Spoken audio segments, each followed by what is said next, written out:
So hello guys, welcome back to my blog Sneha official. কি দেখে মনে হচ্ছে তো রাত? না না, এটা রাত না, এটা হচ্ছে ভোর। একদম রাত ভোর যাকে বলে। এই সকাল সকাল মানে ভোরবেলা উঠে গেছি আমরা, তার একটা কারণ আছে। সেই কারণটা হচ্ছে আজকে যাব নৈহাটি, মানে বড় মার কাছে। তো এই প্রস্তুতি নিচ্ছিলাম। আচ্ছা, পুজোতে যাওয়ার সময় তোমাদের কার কার আলতা পরতে ভালো লাগে? আমার তো খুব ভালো লাগে। কমেন্টে জানিও তো কার কার ভালো লাগে আমার মতো।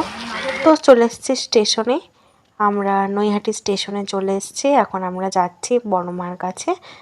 এসেই আমরা ডালা নিয়ে নিয়েছি, মায়ের ডালা। এ দেখো, আমার হাতে একটা ডালা, আর এই যে আমার দাদুর হাতে একটা ডালা, দুটো ডালা নিয়ে নিয়েছি। আর এই যে দিদা, এখন আমরা মায়ের জন্য লাইনে দাঁড়াবো। আর এই দেখো লাইন, শুনেছি বড় মার এখানে নাকি প্রচুর অনেক লাইন হয়, সেটা নিজের চোখে দেখলাম। তবে লাইন হলেও বড় মার কাছে যেতে যেন একটুও ক্লান্তি হয়নি। মাই যেন তার কাছে সুস্থভাবে আমাদের নিয়ে গেছে, এতটুকু ক্লান্তি ভাব হয়নি আমাদের মধ্যে। যাওয়ার পথে যদি মায়ের এত সুন্দর দর্শন পাওয়া যায় তাহলে কি আদৌ ক্লান্তি ভাব হয়? খুব সুন্দর লাগছিল। ওখানে লেখা ছিল বড় মা। এরা দুজনেই আমাদের এত সুন্দরভাবে মায়ের দর্শন করার সুযোগ করে দিয়েছিল। আর এই যে তাদেরই কিছু কার্যকলাপ খুব সুন্দর লাগছিল, তো দেখে এটা ক্যাপচার না করে পারলাম না। এটা দেখো কি সুন্দর লাগছে। তো এই সমস্ত দেখতে দেখতেই আমরা চলে এলাম মায়ের দর্শনে। আমার সাথে সাথে তোমরাও মন ভরে মায়ের দর্শন করে নাও।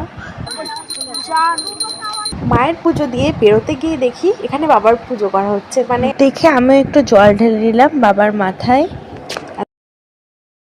আমাদের পুজো দেওয়া হয়ে গেছে কমপ্লিট। তো এখন প্রচণ্ড লাইন পড়েছে। এখন আমরা হনুমানজির মন্দিরে যাচ্ছি। দিদা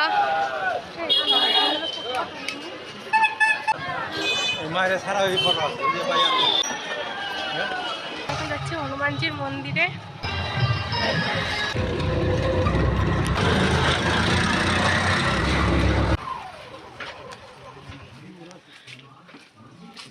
আমরা মন্দিরে ঢুকে পড়েছি, চলে এসেছি মন্দিরে। ওই দেখো মন্দির।